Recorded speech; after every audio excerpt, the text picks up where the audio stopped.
pandemic added to that crisis. Also, a way to create a new standard to regain some strategic autonomy.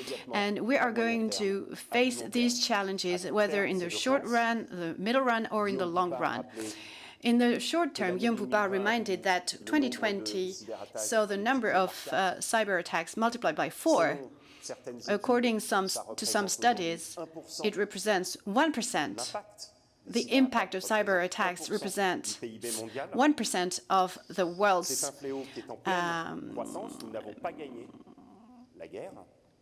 gross national product, and we need to get mobilized now.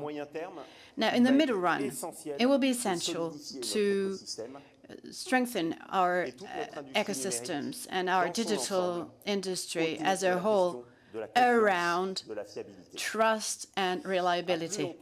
In the longer run, we will probably have to reinvent digital technologies. Do you just want to use GAFAM's digital technologies, or is there another way? We had signed a few years ago an agreement with ministers in which the cybersecurity project was included. After some months and 3 successive lockdowns, and I want to thank all who got mobilized about it, a number of cyber schemes were set up. First of all, thanks to Hexatrust and upon the initiative of other industrialists, and this was relayed by the Ministry of Economy and the Secretary of State for Digital Technologies.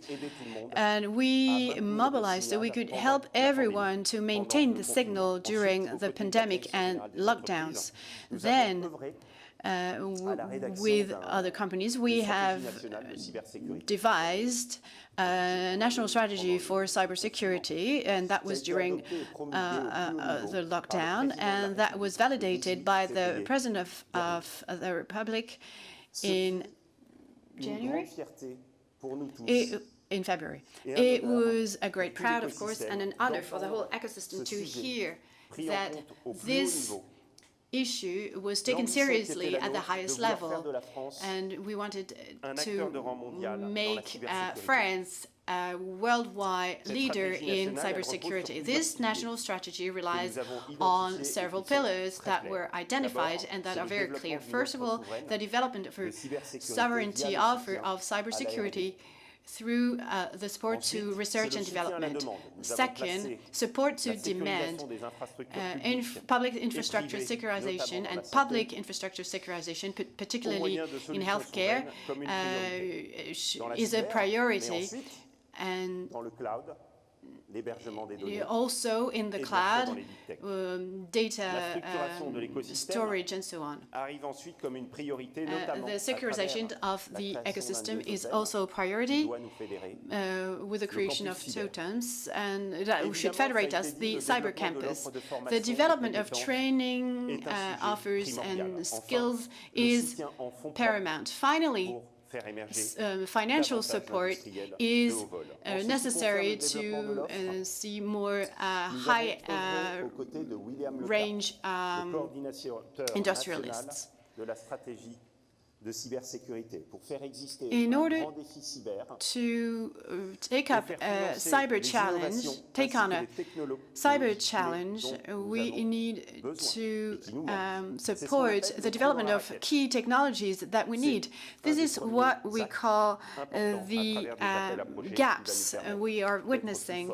And this will help us be stronger, faced with attacks. We have worked in order to position the world of healthcare and public collectivities at the top of our support when it comes to cybersecurity. And we work with ANSSI to make sure that solutions can be found, and so the pandemic can be dealt with, as well as addressing cybersecurity. Something we definitely need in order to be motivated and to get together in order to give the best of ourselves. It is also essential to support a market of cybersecurity, which will help, which will allow our industry to develop. Now, when it comes to ecosystem structuration, we are working with the Cyber Campus, which in 2022 will become a totem area with the creation of a small and medium enterprise area that will be supported by our group and the state. On the 27th of September, we will organize an autonomy day in Bercy, so the Ministry of Finance, that will gather providers of solutions and buyers. Finally, a number of stakeholders have worked on the development of trainings and skills and expertise, and we see that there are more and more trainings at the university level about cybersecurity, because there's a challenge. We need to create 74,000 jobs in cybersecurity by 2024, because we know there's a shortage in companies of cybersecurity experts. And when it comes to funding, the startup studio is interesting. It's a first step. However, there are much bigger challenges ahead. And we all cybersecurity is needed for everyone. We need cyber insurance to help our weakest small and medium enterprises. And we need to support entrepreneurs with the right type of funding, particularly when companies scale up and are therefore faced with the challenges of internationalization. These are the lines for a second boosting plan. And thanks to this, we hope this will help make France the land of cybersecurity. As the president of Hexatrust and leader of the pilot scheme, and with my colleagues from Thales, and I'm very happy to see that the ecosystem is developing. Our industry is extremely active and has been given an impulse at the highest level of state. Now, with the French team helping out users, whether they're public or private, we now have a tower in the business quarter of the defense in Paris. Now, our GPD has...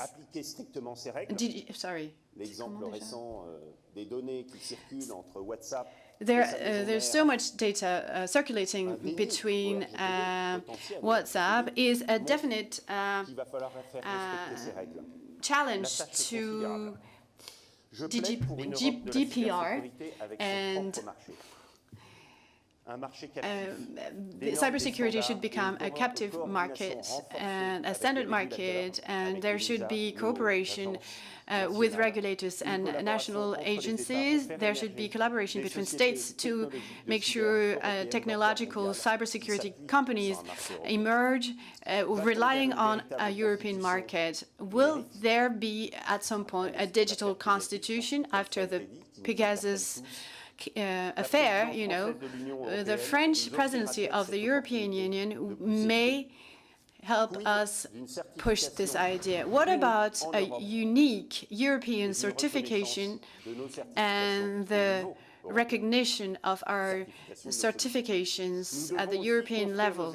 We should also build our European digital spaces before we lose their control over it. And in order to do that, we'll have to develop industrial autonomy to make sure we can sensitize people, make them aware from the earliest age, to make sure we can control our data, and in the longer run, this will have an impact on our own culture.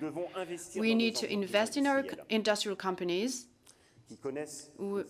which are actually growing, going through great growth. And of course, we need to help our startups reinforce our scale-ups and make international competitors emerge. France designs cybersecurity solutions that are recognized in the whole world, buying Alcid, a startup by Tenable.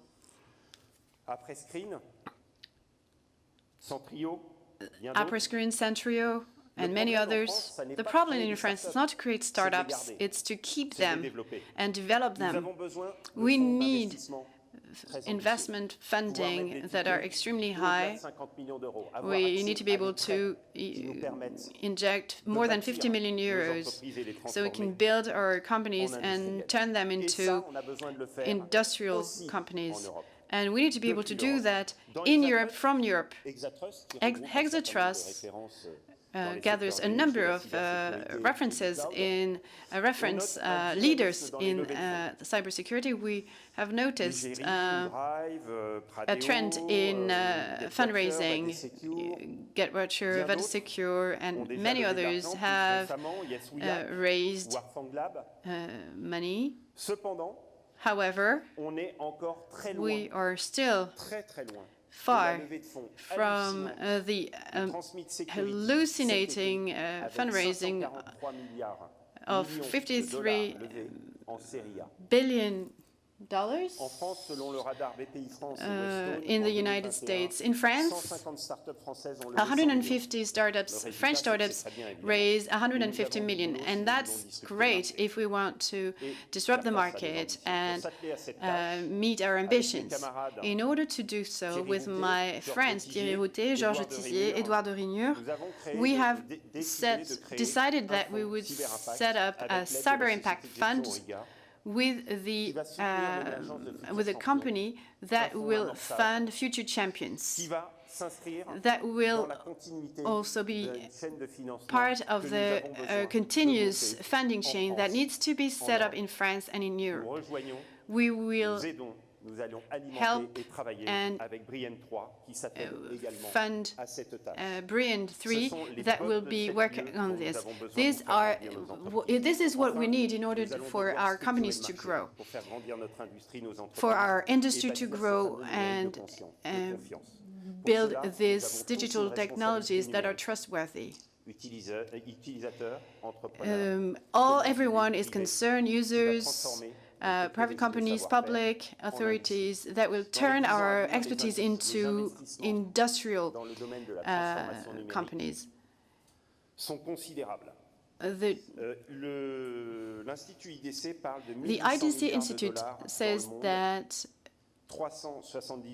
billions of dollars, $376 billion in the world. It's much more than the Marshall Plan in 1927. Strict international policy is necessary to help build a trustworthy cybersecurity and digital technologies. The trust in what we buy is a priority, particularly in cybersecurity, artificial intelligence. And these may be the premises of a European Business Act, because every euro invested in helping out in plans to help out companies will be used in 50% of the goods that are used in Europe. These buyouts will be decisive to accompany the growth of our company while we are meeting the the demands of this pandemic. Americans have shown the example, because Joe Biden gathered the industrial bosses of digital companies at the White House in order to reinforce the cooperation between public and private bodies. So, Mr. President, and future candidates to the French presidency, we're all here. Mr. Xavier Bertrand, we are relying on you to carry these challenges at the highest level, to include them in your programs and to continue setting up priorities, strategic actions. Hexa Trust's companies, our partners, we are all here to work together in order to create trustworthy digital spaces, in order to foster an industrial internet that will help develop our industry in the rest of the world and build an ethical and compliant digital world. And this will help making France a leader in cybersecurity. So let's meet on the 27th of September for the Autonomy Days in Bercy. And while we wait for this to happen, I wish you a wonderful FIC.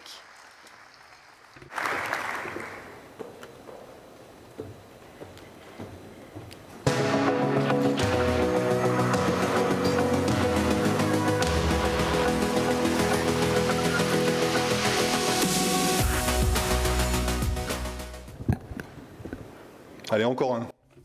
C'est le dernier. Okay, one more. Come on. One last. Bonjour à tous. My dear friends, I'm very happy to be with you today. For me, it's very nice to see you again. So, as my predecessors did on stage, it's very important to focus on the future. And I don't want to talk about the threat. It was talked about very nicely. The threat is there. It's no more science fiction. There's no doubt about it. It had been announced. We had not always been listened to, but I'm going to be humble today, objectively. C'est Sandworm, c'est APT31, c'est Pegasus. Pegasus. All these companies that have been doing some awareness-raising job, and it is our part to play, and I want to thank them. Our part is to focus on the future, and this is what the authorities are asking us, and this is what the President of the Republic was asking us to do. So they understood the threat. We need solutions now, and these solutions lie in our hands, and we need to build them. Before I tell you about solutions at the European and national scales, I'd like to tell you a little bit about not the sanitary crisis, the COVID crisis, but which is not over yet, but it is important to say that during crisis periods, we can really test how determined we are if behind all the great speeches, there is a reality, particularly in terms of security, but in terms of sovereignty as well. In a way, at the national level, even if not everything was simple, I feel pretty reassured in a number of areas, which is not necessarily digital security, but let me quickly say that 5G security, for example, I mean, France is at the leading edge of 5G, and France fought for it, saying it was critical and needed to be developed. There's no reason why we should renounce new technologies, but we shouldn't do things without paying attention.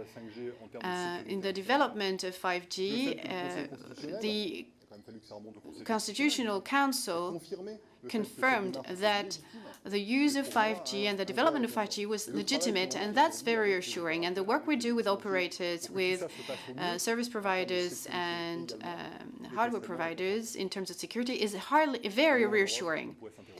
Now, in the rest of Europe, it might not be the case.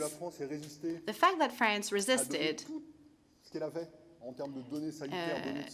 giving everything it had to non-European actors, so they would do the job instead of France, which is not something some other European countries did.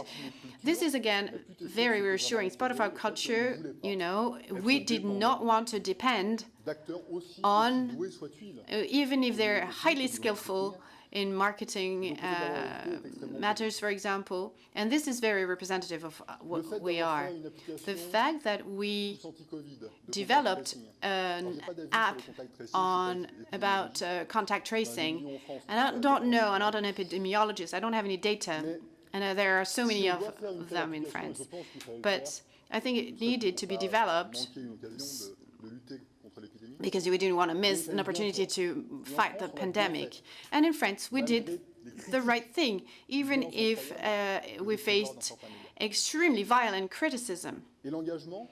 And also the commitment of industrial stakeholders to develop while complying with all the government regulations in order to protect our citizens is very satisfying.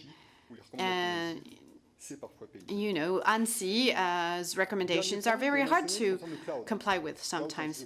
Also, I'd like to tell you about the cloud. It's a very complicated topic. I can't talk about it in 2 minutes, but development of trustworthy actors in the cloud in France, and I will mention them. ANSSI has certified them, some of them, Outscale, OVH Cloud, Scaleway, and there are smaller companies as well. And this is also comforting to see that they're here, and we hope that the state will still help them develop and they will not give up on them, thinking, oh, you know, it's not worth it. We should leave it to those who have billions and can develop. I don't think we should work with those who have billions. A balance should be struck, and it's not easy. But as part of this crisis period, we were able to resist, and I want to congratulate these private actors who put a lot of energy and talent into their work. It's been mentioned already, Marc and Guillaume mentioned that, but I'd like to take advantage of being on stage to pay tribute to people who are no longer with us, who left too soon.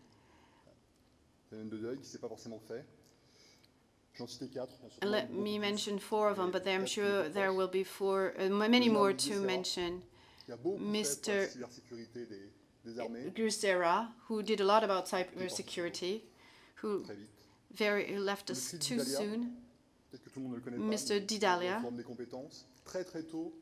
very early on, he had a very strong opinion about working with ANSSI working in tight collaboration with the financial world. And I want to thank him for the energy he put into this commitment and the development of our cooperation with the finance sector. Jérôme Chap, he was here with us on a regular basis, always smiling. And we miss him. It's also very unfair. And Stanislas de Maupeou, he was a friend of mine and who built the ANSSI's operational capacity. Back in the day, I was with him. I worked in cryptology. Again, he left us too soon, and we miss him. And it's very unfair. I think it was important to think about them. Let's be a bit more positive now.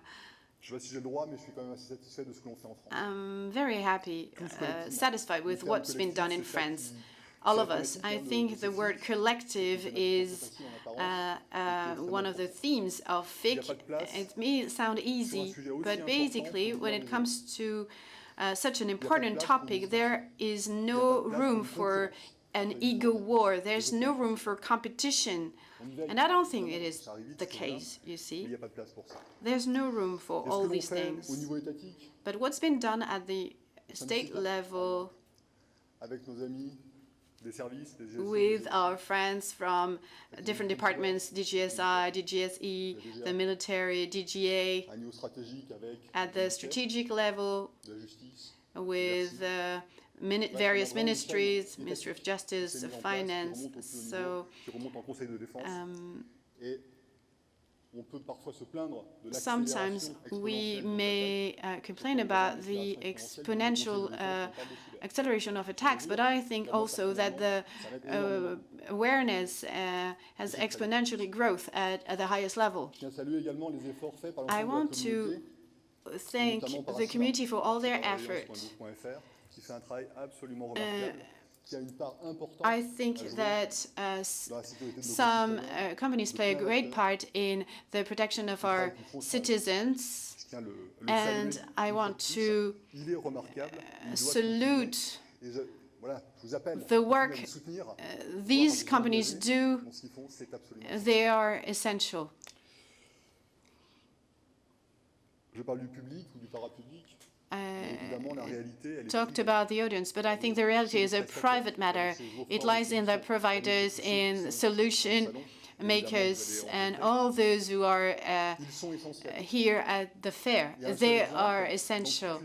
Let me give you an example. In all the operations we have to carry out, and there are a lot, God knows, there are so many. If it weren't for them, nothing could be done. In all operations, even the most critical, some providers, service providers provide answers to incidents, and there aren't enough. We need to develop this expertise in quality and quantity because it's necessary. The cybersecurity is both a private and public matter. If one is failing, the other will not succeed. Another satisfying element, everything that has to do with cyber strategies. And concretely, it is translated into the actions of Mr. Luca. And this sounds very technocratic, but there are many ideas behind this, many ambitions. There's a lot of money. And beyond his role as the great protector of the piggy bank, I think his approach is essential and extremely healthy to make sure that this money will benefit to the development of cybersecurity in France. And I think this is remarkable. And if it's not clear for you, go and check what he does.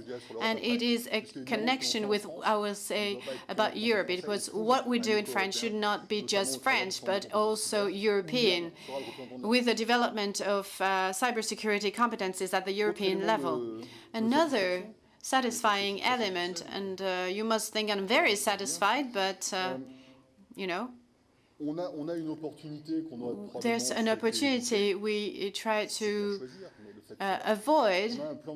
We have a recovery plan. We have money right now, paradoxically. We have 136 million euros that were entrusted to ANSSI, but we want to spend this money in a very smart way because it's not our money, it's yours. It's a taxpayer's money. And it is an opportunity for us, and in the work we are carrying out at ANSSI, Mr. Martinet, for example, does a remarkable job. Through this recovery plan, we can become catalysts. We will not solve France's cybersecurity problems with 136 million. That's not enough, and it's probably not up to the state to fund everything. But through this help, this impulse we can give, we have great projects that will allow, I hope, to increase the security levels in public authorities. I'm thinking about local authorities who are easily attacked, thinking about hospitals who get easily attacked. But if they were attacked, it means it's easy to attack them. That's the reason. It means their security is not good enough. And it's just, you know, something we have seen. So we need this cybersecurity to increase. And they are going to do it because they understand it's a real threat. It's a reality. And so through security paths and through the building of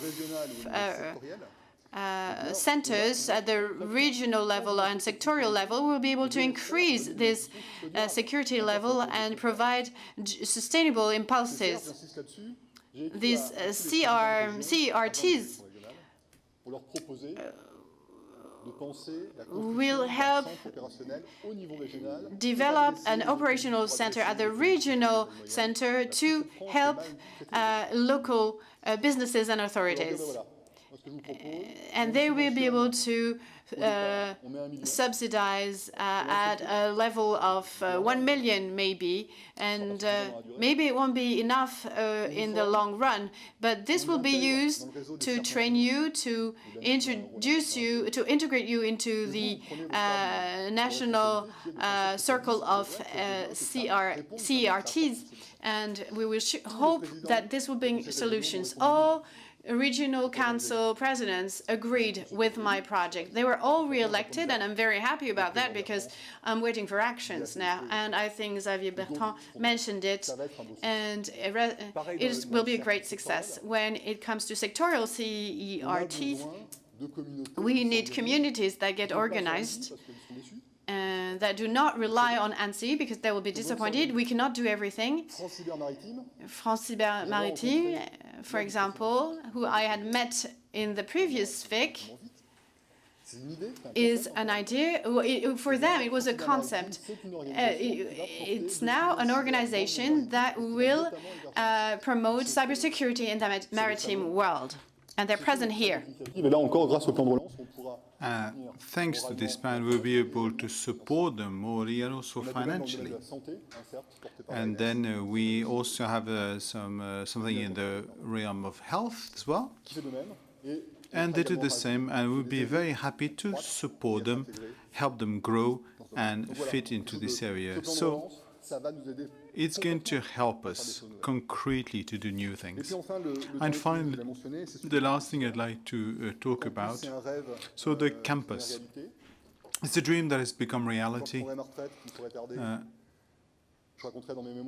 I will tell you about in my memoirs, but maybe it's too early. I do that when I retire. It's inspired by what has been done in Israel and others in other countries all over the world. It is very original. It's never done in France, never been done elsewhere. It's very disruptive. But this is truly disruptive. And having this cyber campus is going to help us work differently. Because even if we have extra means, we'll never have as many resources. So it is a working method. So the campus will be a way of doing things, extra things, and doing differently. And I'd like to say the incredible work done by Michel van den Berg and his team, including some who went through ANSSI, Annie, Faustine, Fabien, and others. I would like to salute the dedication, the boldness, tenacity, because on a daily basis, this is really hard work. And it works. Actually, it works. And Michel, and we'll talk about it tomorrow, this is a great success. And it's up to us to play now, because the campus is actually a jewel box, and then you have to do something about it, and you have to do something there. Now, a few words about Europe. Europe, I'm not going to talk about it from a political point of view, but it is a definite topic. It is at a time where France will be the president of the European Council, if I'm not mistaken. It will be the opportunity for us to give momentum to this cyber aspect European-wide. We've done many things from a regulatory point of view, a directive, to the point that we're going to a version 2 of it. The Cybersecurity Act we talked about, including here, is a real success. The fact that we have a very strong aspect, the fact having a capacity through the certification at European level, it is being implemented now. And it is meaningful because it's only meaningful European-wide. At a European scale, in a context of common law, it is meaningful. So we've done a lot already. We've done a lot also in terms of development of capacity, and I've tried to summarize it. There was 3 phases. First phase, each member state developed some capacity, and it's difficult to visualize positively from the Roman turtle, but that's the idea. There is no European shield. There isn't a bubble protecting an idyllic world where we can develop digital aspects without being concerned by attackers. Each have a role to play to protect and make sure that we are collectively as much protected as we can from these attackers. So developing capacities is up to everyone to have the shields and make up the so-called total. That was the first phase. The second phase was to work as a network. And we have many successes. We could mention that the various member states work together. I'm not talking about the project or utopia. I'm talking about our daily reality. Really positive. We built a network called Cyclones with counterparts that can do something in terms of attacks that concern Europe and not just such a company or such a member state. So it's going to work, and it's really, really welcomed. And the third stage we want to push now is solidarity. Solidarity means that how can we help support a member state who requires help and requests help? And we don't know how to do this. We want to do it. We have the dedication. We're not egotistical. But we just don't know how to do it. This has to be organized. This is what we're going to do. And the idea is to test the articulation from a technical point of view, from a strategical point of view, Cyclone, and political level through exercises and political work. We're going to push this idea. And all this has been working because we have some clever people at DG Connect, in all member states. And what was something of a fantasy a few years ago is today something we believe in. And I was actually mentioning it last year with my counterparts. With some of you, it's now become a reality. And there's a real enthusiasm that is clearly emerging. There are more concrete initiatives that link up with raising awareness, with training, as mentioned before. It is concrete, and that's why I like it. I would like to mention the European Challenge by Elisa, where teams of young people, young hackers, because it's what they're called, including a French team, are going to fight. And this is will be in Prague from the 28th of September to the 1st of October, so good luck to our team. The European cyber meeting will be an opportunity as well to talk about cybersecurity to the wider public. And then many works will be conducted, will be more gradually worked that are essential. The directive also is successful. We want it to be revised. Work on the security of European institutions. It's going to become the Achilles foot of Europe. And then the cyber topic will be the topic of the French presidency. And the last item I wanted to touch on, and then we'll meet again, see what would happen in a year from now. We are working today on many certification aspects. Certification is very technical, but it has significant consequences on our security for industrial development to make sure that this ecosystem that is being implemented in Europe, especially by EXO, which is really the federation of all these energies at European level, that I'd like to salute here. This certification is absolutely essential. The one on security products is nearly ready. And Philippe Blot, I count on you to give the final impulse because he has the stamina to do that. Many schemes will happen, and as in my conclusion, I'd like to talk about the cloud. We have a debate today on what do we expect from a cloud service in terms of security.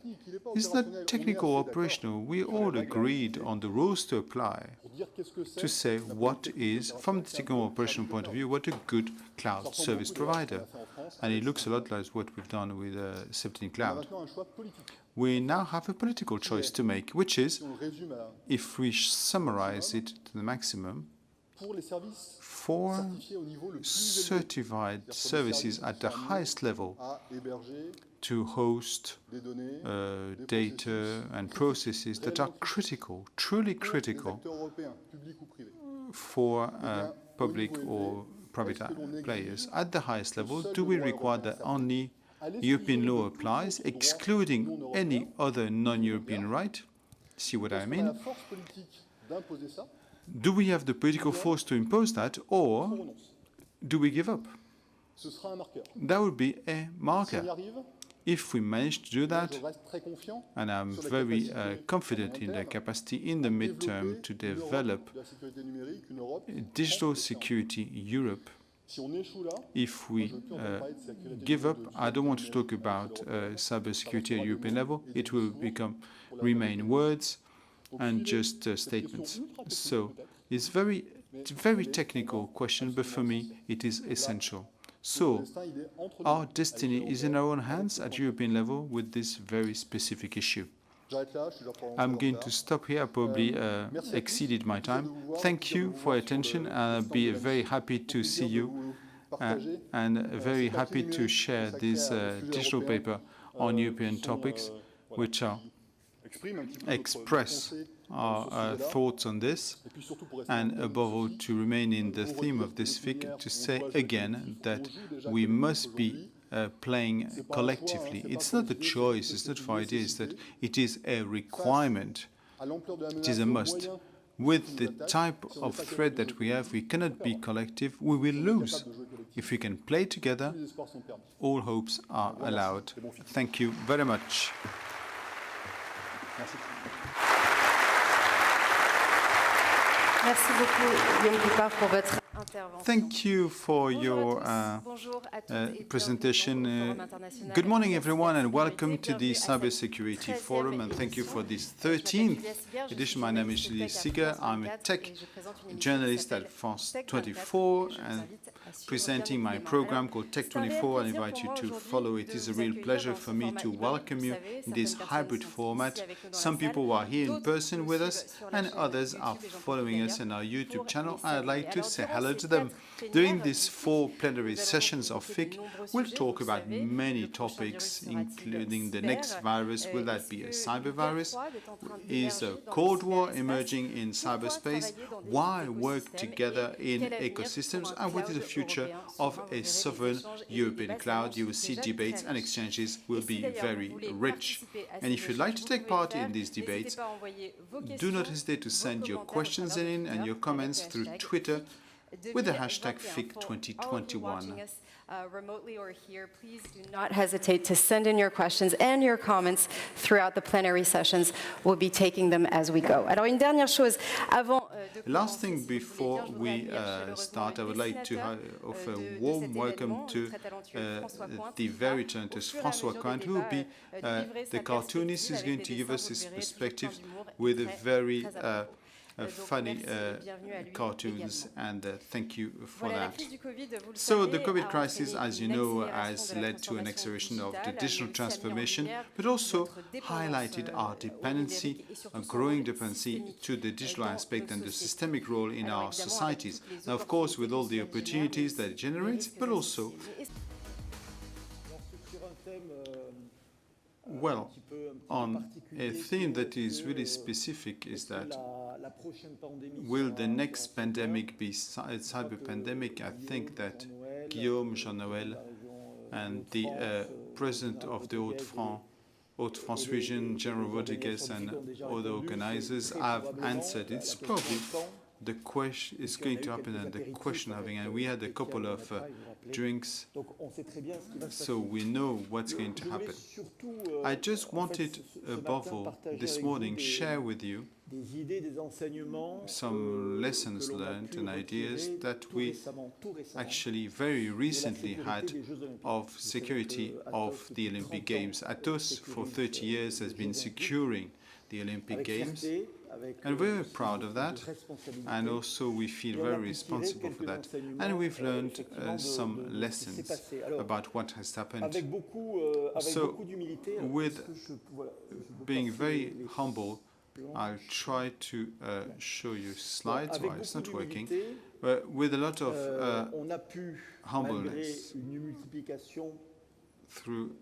in spite of multiplying by 3 or 4 the number of attacks between Rio and Tokyo, to maintain the unity of events.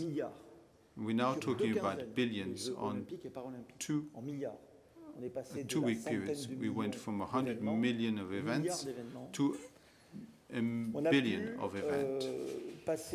And we spent this two-week period without major impact or major events for the security of the games. It was a great trial period because there are better data of information with videos and image, with, of course,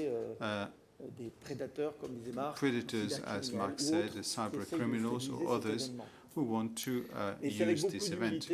But I'm very humble when I say this because, as you know, cybersecurity, as you know, it's about discretion and courage.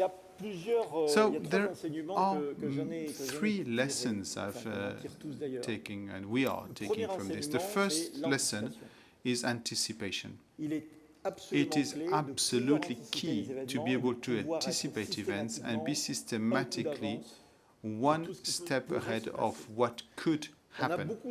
We've worked a lot with the teams, and as if we also, it was a kind of our own Olympic Games. 3 years before, we implemented several programs like Russian dolls, which have reduced the surface of attack. Also simulating events. I wanted to show you some slides, but to simulate events. We've tried to imagine scenarios like the improbable scenario which in cybersecurity could happen.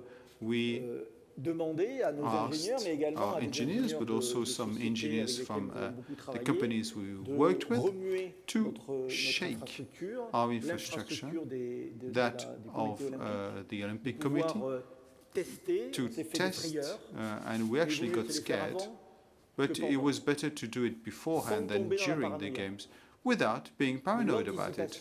But anticipation was a key. With incredible work intensity, which is nearly equivalent to the one we've had over the last 2 years. But it is a lesson that is extremely important that we all learned, and this is a lesson that we should also have for the events to come, and also in our daily lives, or the protection of our data, whether we're a company or a private individual. Second lesson is innovation. We are in a race, an innovation race. We heard the figures about 1,000 billion of turnover cybercriminality. We don't know exactly, but you can imagine the challenge, the stakes, that the criminal organization invest a lot of money in research and development. They recruit among the best universities, the best experts to build attacks as complex as possible. And faced with this, we have to continue investing a lot in research and development. Guillaume talked about it, Jean-Noël talked about it. These are absolutely key elements of our security and our protection by introducing more than ever two elements that will help us be protected in artificial intelligence and calculation power. We could add battalions, whole teams of experts behind screens, but the more we multiply the number of experts, the more you increase the risk of errors, while the object is to continue, of course, to train and even raise the level of expertise in cybersecurity, but be assisted as well by artificial intelligence and robots. Robots will be our best friends to protect ourselves and give us, as human beings, the analysis and the answer to specific attacks. And it is one of the essential bricks of our protection and our innovation. And these are used by criminals as well. We can imagine that there'll be virus equipped with artificial viruses, virtual drones that can get into the networks and be self-sufficient in reaction to answers and be able to reconfigure to try and attack differently. And that would be an absolutely essential element, and this is happening now. The third lesson learned is cooperation. Thank you. The third aspect is lesson learned is cooperation, and we've talked about it extensively. And I think that France is exemplary in this. There are many associations, initiatives, which are, we've seen the symbol, but this cooperation is much wider ranging between individuals, private, public, between individuals, startups. It is essential in France, it is essential in Europe, because data have no border. So cyber attack has no border, and cyber criminals have no borders either. So this cooperation will have to be international. Could we imagine creating a UN nations of cyber, because the UN was to ensure peace after 2 wars. We can imagine that we could have a UN, a cyber UN, to protect our countries. So these 3 elements, which are anticipation, innovation, and collaboration, are essential to build our sovereignty. And we talked about it many times. The sovereignty of our data, French data, European data, world data, should rely on 3 key elements. The first element is the capacity to calculate this data. And we are lucky enough to have calculation power at European level, machines that can process incredible flows of data and make them clever. And the second pillar of our sovereignty is the safety, the security of data, And FIC is the illustration, but all forums that we can find in Europe, we have here and elsewhere some technology, competence, energy, and resources to ensure the security of our data, which is an essential element of sovereignty. The third brick is the processing and storage of data. And here, neither France or Europe have a powerful solution that would help us to have these 3 pillars to ensure sovereignty. It will probably be one of the next themes of the FIC, maybe next year, is actually absolutely significant, essential element to keep in mind. So those were the lessons learned and the keynotes I wanted to share with you from our experience of the Olympic Games. I'd like to remind you of anticipation, innovation, collaboration. It's up to you to build these 3 pillars, essential pillars of sovereignty of France and Europe, to be an essential stakeholder in the peace, in the cyberspace, in the world. Thank you very much.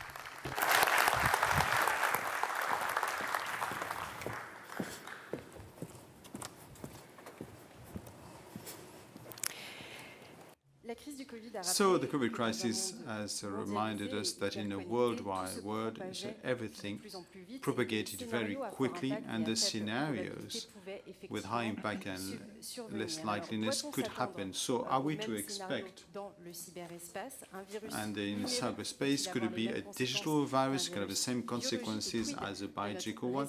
And what about our digital resilience? Let's talk about it. Yes. And we'll have a panel of experts. I can. Great.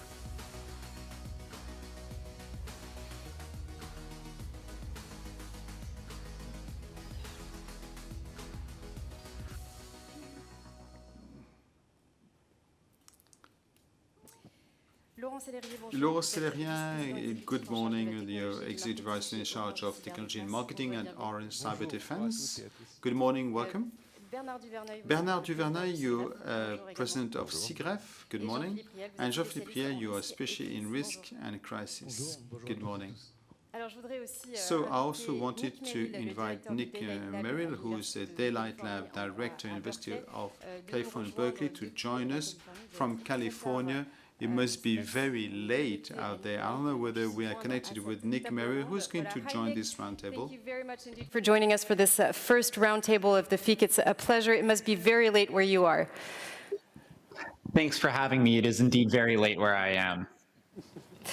Alors, on va commencer justement. Quel enseignement est-ce qu'on peut tirer? So let us start and see what kind of what is the lessons from this COVID crisis, been the proof of this resilience in this digital crisis. It was also the weak link. So maybe we should start with you, Laurent. What are your conclusions? Well, our conclusions is that digital was a raft survival for the last 18 months. So the web has become the network of the companies. Now the web traffic has increased up to 50% during the pandemic phases. Second thing, and this is probably the topics of previous presenters have talked about, the cloud has become the new data center. We have seen an increase of 30% of the consumption of cloud.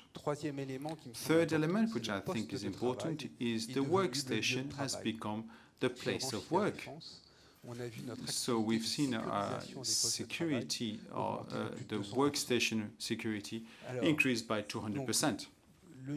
So the digital, it was a rescue raft with then the IT department and all the IT people in this room have worked hard during this period, and we shouldn't overlook the limitation of this life raft. Not everyone was on board, especially the older people, including the very small structures,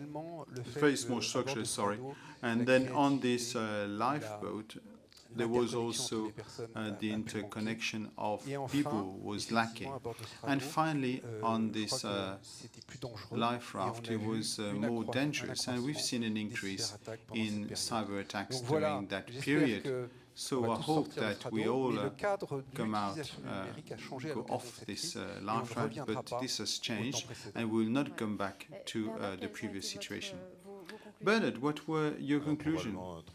Well, three elements actually that we mentioned before is the acceleration of moving to the cloud. We've seen that in many companies, and it was also a way to continue working. More and more companies have positioned their departments on the cloud to be accessible from everywhere, not just accessing the company to access the system. The second element is cyber attacks, because it doesn't mean that the concomitance means correlation or consequences. However, the acceleration of the number of cyber attacks has raised awareness, as we've mentioned many times. It was enormous at all levels, whether in companies or in the public authorities and individuals alike. And this is something that is going to stay, is here to stay. And the third element that I'd like to mention for companies, which is not final yet, is how do we go from a hybrid mode in the practices of companies, especially in terms of meetings, in both in-person and web conferences, to find ways of cooperation and collaboration that are innovative, which are not the full virtual model we had in the first lockdown, which was made things easier because everybody was at a distance, and working in a hybrid mode is a different way of working with impact on the setup of the workstation and offices. So I think that we are at the very beginning of this, but this is something that's going to last. Jean-Philippe Riel?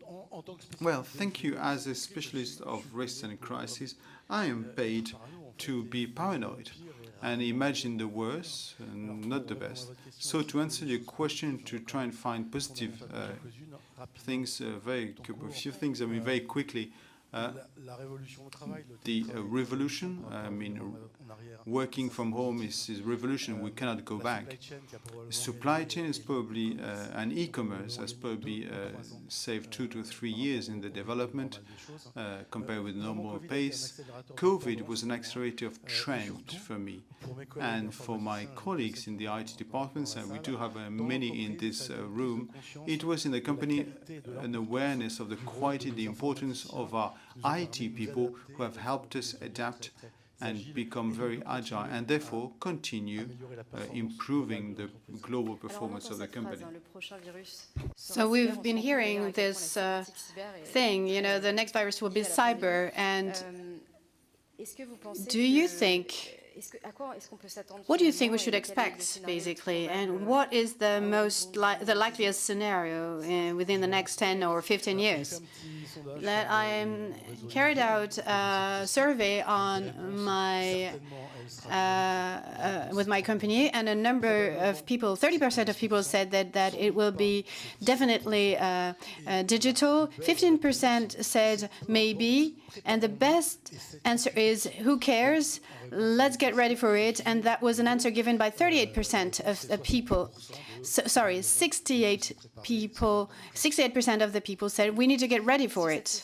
So about this question, Laurent, what do you think?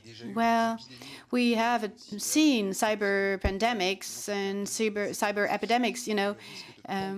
The risk of cyber pandemic, exists, of course.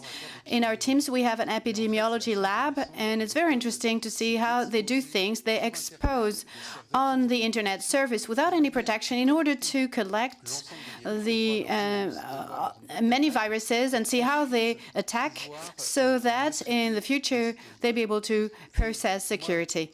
And I think there are two potential scenarios. They're extreme, worst-case scenarios, basically. A punctual attack on a supercritical operator, for example, in the sector of energy sector. So a very targeted attack with strategic consequences. We're going to celebrate the 20th anniversary of 9/11, and we do not measure the consequences of mosquito bites on an elephant, you see. Second worst-case scenario, it's more durable over time. Cambridge, a few years ago, had drawn a prospective scenario. Think about diffuse leakage of database and triggering a loss in the trust in digital systems. And this had economic consequences equivalent to the 2008 economic crisis. So you have a punctual attack and a diffuse one, and these are two potential scenarios.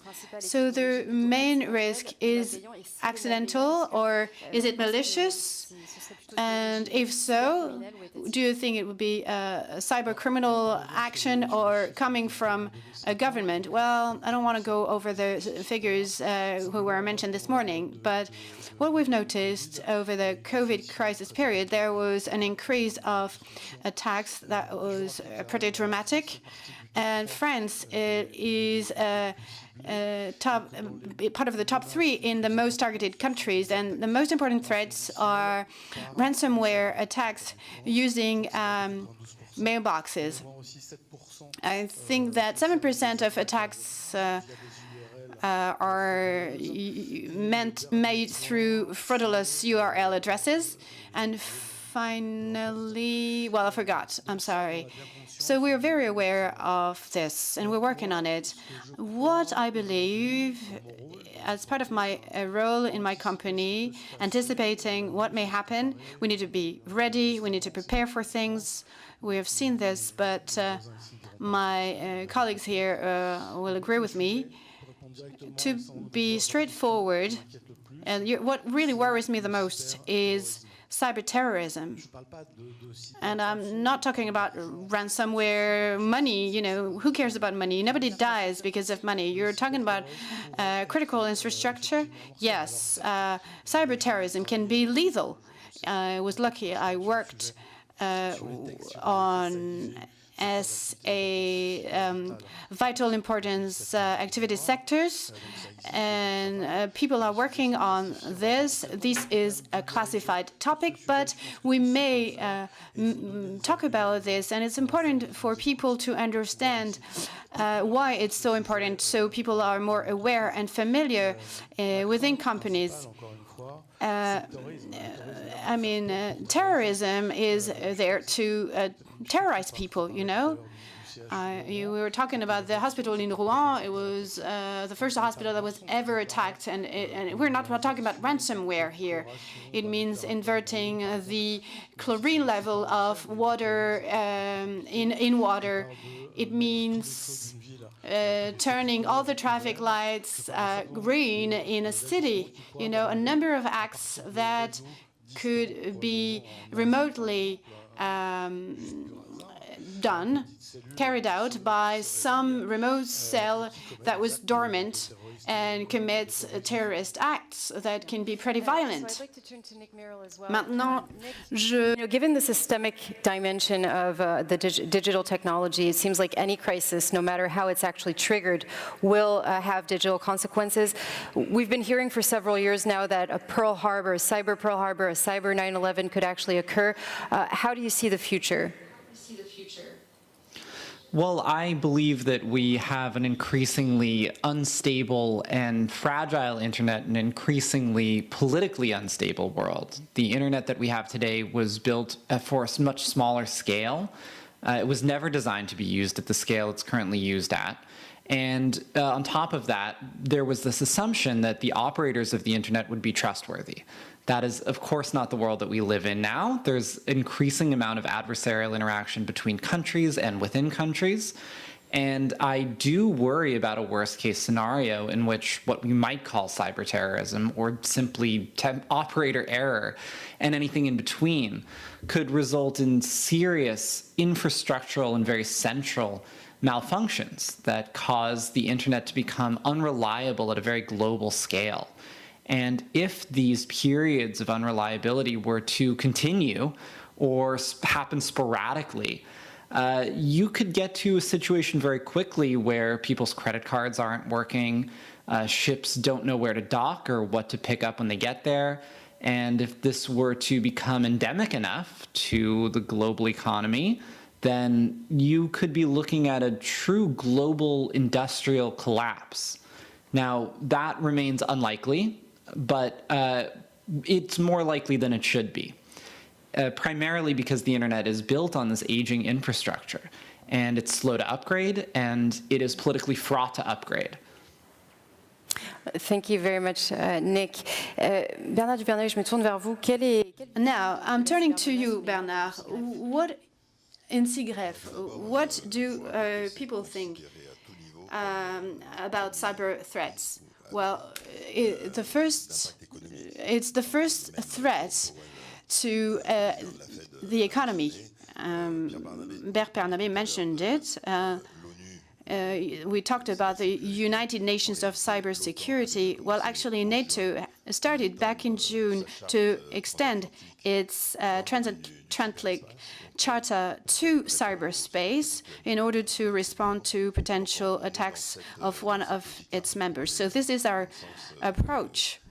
And as Nick was saying, cyberspace is now a space of freedom, which is beneficial to criminals. We can move from cyber criminality to cyber terrorism. Companies, you know, let me focus on companies. For companies, there's a risk of non-operation of the company, as well as a financial risk. And so the nightmare scenarios should all be studied. Now, what I'd like to draw as a parallel between the pandemic virus and an IT virus, the propagation is organized when it comes to cyber virus, because, you know, even weapon makers, arm makers were attacked, meaning weapons have been distributed around criminals. And so the only defense companies can have is limited because the attacker always has the leading edge.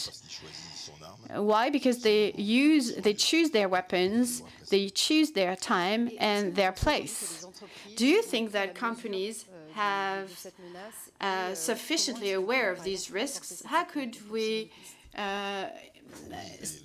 increase their security? Yeah, well, companies have taken into account the risk of cyber threats and the reality of their vulnerabilities, and they spend more and more money. I mean, budgets keep increasing in companies and in major public administrations.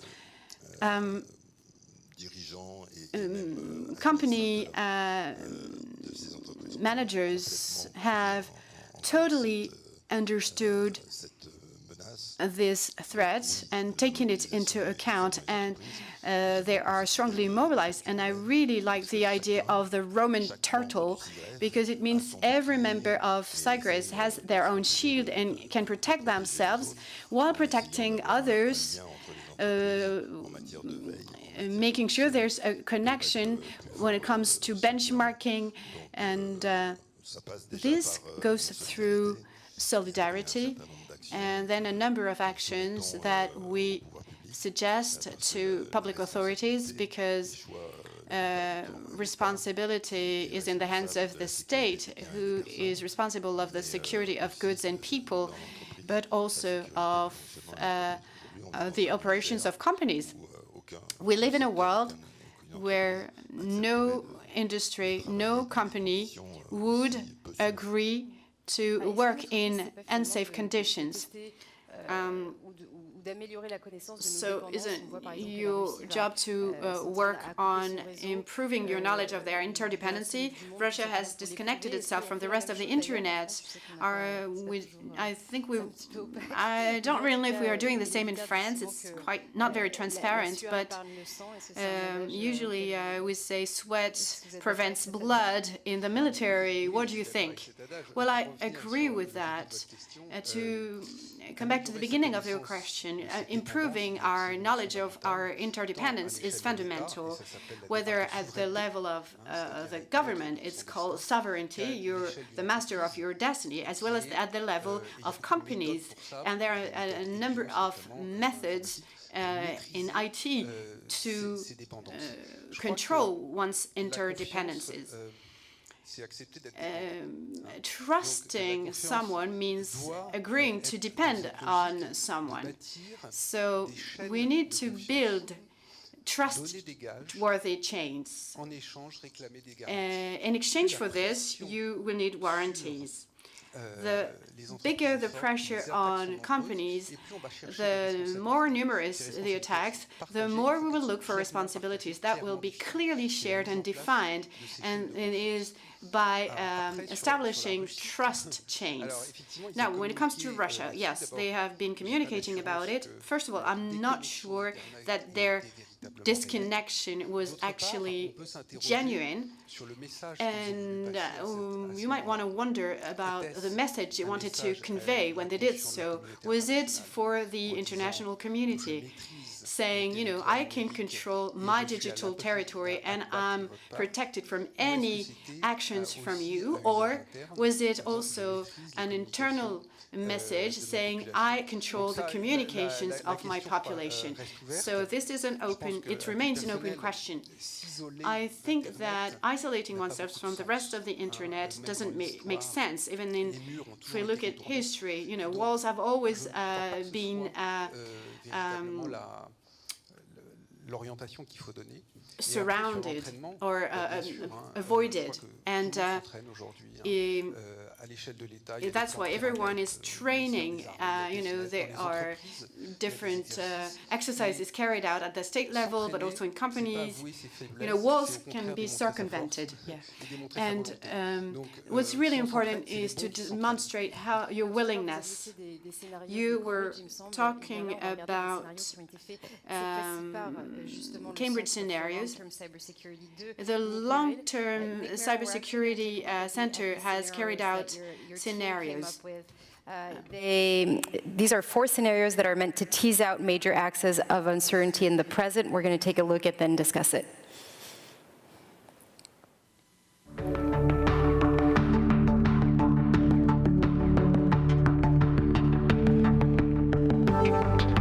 The European Commission has issued a warning today after concluding that the Tijuana, Sinaloa, and Juarez drug cartels may have gained access to powerful quantum computers.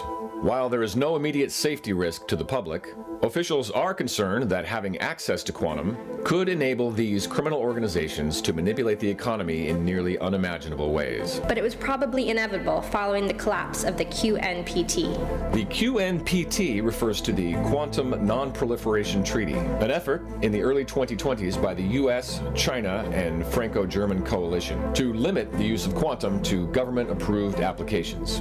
While initially promising, the treaty fell apart after other nations cried foul, alleging that member countries were using quantum to help their own military and commercial sectors get ahead. The start of 2025 marks the 2-year anniversary of the Portola Valley Project, a plan to turn this quaint California town into the smartest city on the planet. From traffic to water usage, to provide citizens with a way to maintain local control over their city improvements. But for many residents, the downsides have outweighed the benefits. At first, it made me feel safe, but it's time-consuming and expensive. My neighbor called the cops because she got an alert that my cat had wandered into her yard. You park 2 inches into someone's driveway and the city sends you a bill. So it's just led to everybody fighting about every little thing. The presence of sensors has fueled a booming international market for fake identities, as ordinary citizens have reacted to this new complexity by creating alternate personas. Back in 1996, John Perry Barlow proclaimed at Davos that the internet would be self-governing, and that national governments, which he called weary giants of flesh and steel, would lose relevance. Now, as we approach 2026, the 30th anniversary of that event, we spoke to experts to hear how Barlow's vision has held up. You look back at Barlow now, and you realize what a pipe dream that was. The idea of the internet as a place of innocence and self-governance is long gone. But what's interesting is how this has evolved in different countries. Europe and the US, for example, have wound up surprisingly close to Barlow's vision, but for very different reasons. The more they created checkbox compliance lists and monocultures that became easy pickings for attackers. Meanwhile, the tech industry has stepped in to supposedly regulate itself, but primarily by cracking down on speech that it arbitrarily deems as offensive. What's really striking is how, in places like China and Vietnam, governments have taken near full control over what Barlow thought was completely impossible. And yet, these countries have reaped some pretty incredible benefits. It's also making these countries more insular, both socially and economically. We're at an inflection point as nations are choosing one side or the other, and it's not always obvious which way they'll go. The challenge is for institutions that are trying to navigate this so-called global economy. And in neither of these systems do we have anything close to what we imagined as a free and open internet. Last November, Bridget Miller was fired from her position as Chief Executive Officer of the tech giant Globotech. Now, the former executive is playing the role of whistleblower. The target of her allegations is not a human being, but SafetyNet, the artificial intelligence system used by roughly half of all the businesses and governments around the world, in conjunction with the safe internet. This software is so independent and sophisticated at this point, we don't really know how it's making decisions. You have to remember, back in 2021, the internet economy was on the brink of collapse. Thanks to SafetyNet, we have seen dramatic reduction in cyber attacks. We have seen corporate earnings go through the roof. Yet a growing number of critics are joining Miller in her call for more transparency around how SafetyNet works.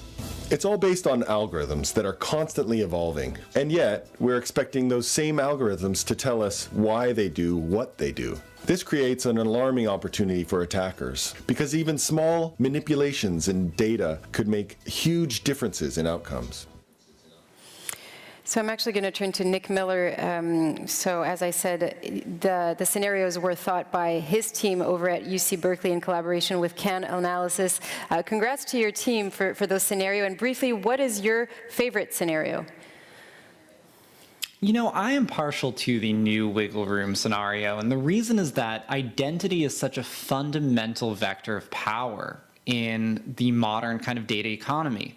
On one hand, you have large companies like Google and Facebook who use data streams to produce dynamic profiles of users.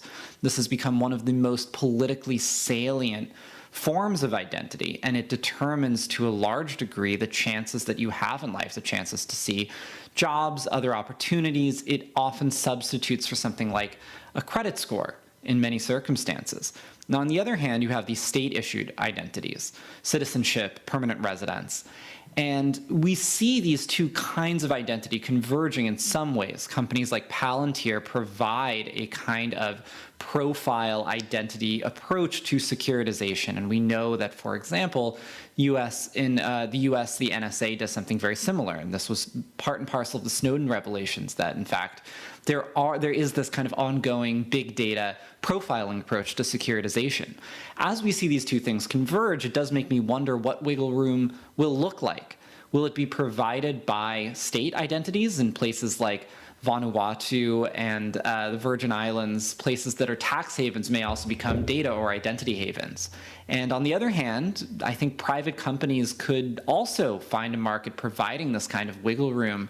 Companies like DuckDuckGo effectively produce gaps or absences in these ongoing profiles of identity. And finally, there are projects like blockchain projects, Bitcoin being a predominant but probably on its way out example, in my opinion, which could themselves provide some kind of alternative identity systems that provide this kind of wiggle room. So I think this is a very generative scenario, and I'm curious to see what wiggle room looks like over the next 4 or 5 years. Thank you. Bernard Duverneuil, vous l'avez évoqué rapidement tout à l'heure, mais comment est-ce qu'on améliore la détection et la prévention des risques pour les entreprises? Detection of risk in companies. Well, we know that we have lots of tools at our disposal, alert networks, and we know what the solutions are. But again, we are just responsive to attacks and to threats. But if we look at the various scenarios, it resonates with understanding how algorithms work. If we take artificial intelligence and apply it to cyber protection, basically, how do we make decisions? I'm thinking about an augmented manager rather than having a decision made by some artificial intelligence system. And this is relevant in the area of cybersecurity to determine which actions to take. And you, which one did you prefer? I really liked the scenario, the Barlow's scenario. I think the 21st century will be a century of confrontation between the United States and China. It will be very interesting in the digital world for us, and I'm very looking forward to see what France will propose as part of its presidency of the United States, the European Union, to fight the problem of this confrontation. Well, how can you reduce cyber attacks? Well, you have a lot of technicians in this room, even if some of us have left already. We have a member of the gendarmerie who are professionals and who monitor this. Oh, mistakes are human. Some people are in a company and click on a fraudulent email, which then disrupts the system and lets the enemy in. And basically, I think that communication, massive communication with users is the most important thing to do. Massive communication with administrators, and which is why it's also very important to communicate with all stakeholders. What do we do in our companies? We keep hearing, "Oh, we are not very, we're not a strategic company, so we won't get attacked." You may not be a strategic, but you're a provider, and you can be an entry gate for someone who is strategic company. So it doesn't mean it's not. It doesn't mean the question is not whether you'll be attacked, but when you will be attacked. So it's a bit like cancer back in the 1970s. You couldn't say you had cancer because it scared people. You know, when you were unemployed, you couldn't say that you were looking for a job. So any manager, any managing director knows their company is under threat. If they don't say and communicate about it, it means they're liars or they are idiots. I'm very sorry to say that. And for all companies who are listed at the stock exchange, you need to tell your financial departments, you know, being cyber attacked is a serious thing, but it can happen to anyone. What would be very serious in terms of your company's reputation, and looking at people's stock exchange rates. When you are attacked, some groups can have the right communication while they don't learn anything from it, and then don't use the right resources to prevent that after having been attacked. So they don't learn the lesson. Well, you know, so we hear the question of, I'm not a strategic company, so don't feel concerned. Well, I heard that 15 years ago. I think things have changed a lot since. There's another dimension. You have, you know, the defense. Every company should set up and establish, and as part of our 4 working axes, you have this internal axis, and we try to do everything we can, and we use the resources for it. But you need to understand that very often, if you have obsolete systems, it doesn't mean you don't want to change them. It means that you need money, you need human resources as well, and structurally speaking, it may be difficult to be corrected in real time, even if all efforts are being made. The second thing is about regulations. We need some kind of regulations in terms of standardizations of products, you know, particularly when it comes to security by design. In this sector, if we look at toys or cars, we don't import in Europe solutions that do not comply with a number of standards. But in reality, companies need to prove they have been using security systems. They are not protected by any kind of European standards. And Guillaume Poupard mentioned it, as well as the general this morning. We also need police and regulatory resources. Yes, I'd like to draw a parallel with today's pandemic, very similarly to the vaccine. Isn't there some kind of an injection right, like a bit like Joe Biden did? You know, he's taking this path apparently. Well, I think it's already the case. Anyone who provides solutions is facing obligations in terms of regulations. So things have changed, and companies need to comply with recommendations and regulations. And this is going to may go down to the car mechanic who may not be a strategic company, but we are seeing this more and more. And we'll be seeing this more and more in small and medium companies. Yes, indeed. there are regulations, existing regulations, then an injunction right, I think in Guillaume's mind, it meant that in the case of imminent threat of goods and people, we need to be aware of the fact that there are limits to regulations and law. These limits means that they need to evolve at the same pace as technology.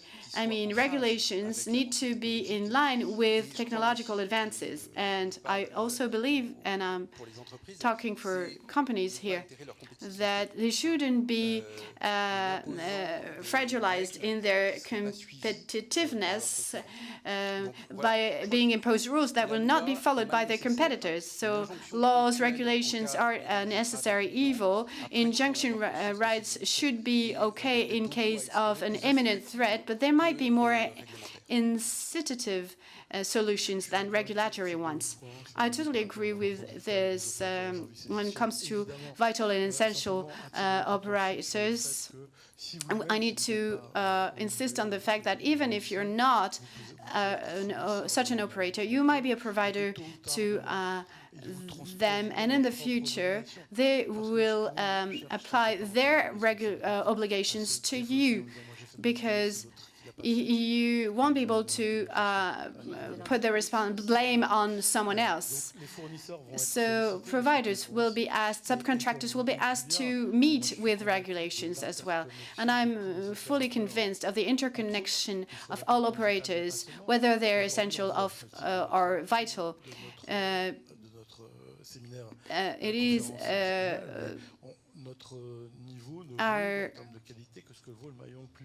our quality in terms of cybersecurity is worth that of the weakest link in the chain, you know, and so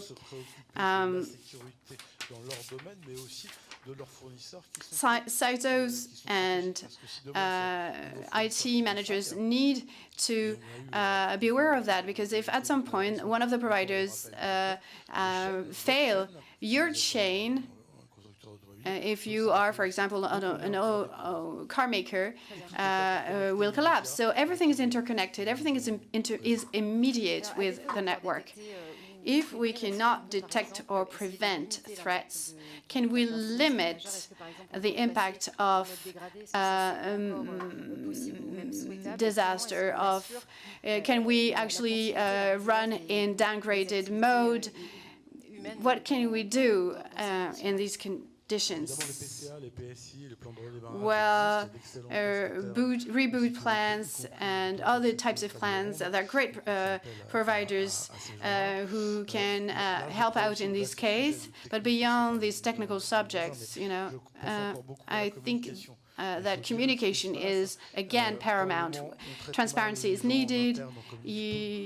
Internally, people are not talked to when they are the best ambassadors, and they are the most trustworthy people, particularly when it comes to the civil society and journalists. If you have a collaborator in a company who knows things and who can say that things are, some solutions are ongoing, it can maybe stop the hemorrhage. To turn to you as well in this question, if we cannot at least detect or prevent, is it possible to perhaps limit the impact of a major disaster, and how should we do that?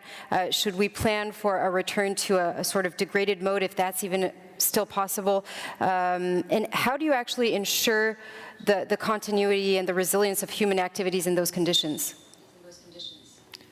My biggest concern is that we cannot answer those questions comprehensively today. We do not have structural models of the internet that allow us to answer those questions in any kind of meaningful way, similar to the way that climate scientists built slowly models of the climate throughout the 1960s and 70s in a way that allowed us, if we so choose, to stave off the worst effects of climate change. We need to produce models of the internet that allow us to answer some of the questions you're asking. We don't know if a degraded version of the internet exists in any meaningful way today, in part because companies like Cloudflare and Amazon AWS have become so large and so central to provisioning internet infrastructure that a lot of the original public infrastructure, and tier 1 broadband providers in particular, aren't no longer necessary, they're no longer used to deliver most content to most users in the global north. If there were a state-sponsored attack against one of these providers, we have no idea what would happen, and anyone who says otherwise is either lying or mistaken. We need a much better picture of how the internet fits together if we want to understand our actual risk profile and our actual risk exposure.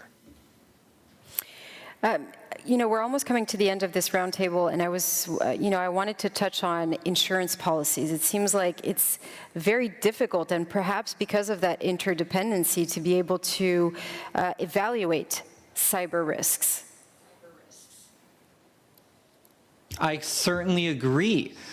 Cyber insurers are going bust right now. They are not able to account for risk in an appropriate way. In fact, I would go so far as to say that no one can account for risk in the cyber domain in a way that is appropriate to their particular risk tolerances. In some sense, that's why we're all here. In fact, we don't even know what kinds of events we can assess risk about. I'll say that one more time. We do not even know what kinds of events we can assess risk about. What kinds of risk are amenable to probabilistic or actuarial analysis, similar to the way insurance companies do analysis? Are cyber attacks, adversarial attacks, actually amenable to insurance reasoning? I would argue probably not, because they are adversarial attacks, but certainly some kinds of risk are. Infrastructural risks that have to do with storms, and in a changing climate, as storms become more frequent, as power outages become more frequent, will BGP converge? These are actually questions we may be able to answer, but we can't tell one from the other right now because we do not have a good understanding of how the internet fits together. Nick Merrill, thank you. Sur cette question d'assurance, justement, qu'est-ce qu'il faudrait faire finalement? On this question of insurance, actually, what can we do? Should we create a common fund? What would be the solutions? Well, a common fund, I don't know, but we are at the very beginning of insurance in terms of cyber risks. And as Nick said, we can connect it to questions like we don't know how will the company work without internet or without system. For the moment, companies have worked a lot on a disaster recovery plan and business continuity based on backup system. So we go from digital to digital. But actually, what could happen is go from digital to physical, all physical, and that most companies on a plan B, on a operation without system, without internet. I mean, how can you imagine, how can the company insurance company insure a risk that is true, but which we cannot measure the impact of? So it is the very beginning in this area, and companies. We have the system, and in other companies we have to deliver customers and take orders. And for a moment, it's going to be paper and pencil, and they're going to. So we can face on a temporary measures, but over time, it's going to be more complicated. Beaucoup de réflexions en termes d'assurance derrière. Très bien. Jean-Philippe, sur cette question? Oui, merci. On the same question, I think what you have to understand from insurance are here to insure something that is not certain. From the moment that the risk becomes nearly certain, insurers will not insure it. And we can see companies I'm talking with say my premium is inflated by 50%, or even major insurers in France refuse to insure the cyber risk of the clients. I will not mention the company or the companies, but come to me at the end, I will talk about it. Under these conditions, there is one solution that seems obvious. I mean, put yourselves in the shoes of the insurer to he is here to make money. He's got a series of non-standard risks for, and we're going to celebrate the anniversary of September 11. We've been having one crisis after another, and they cost a lot of money. So insurers spend a lot of money. So in this context, what I meant to do is test prevention, test explanations with your insurers of what you do to prevent these cyber risks and other risks, and show them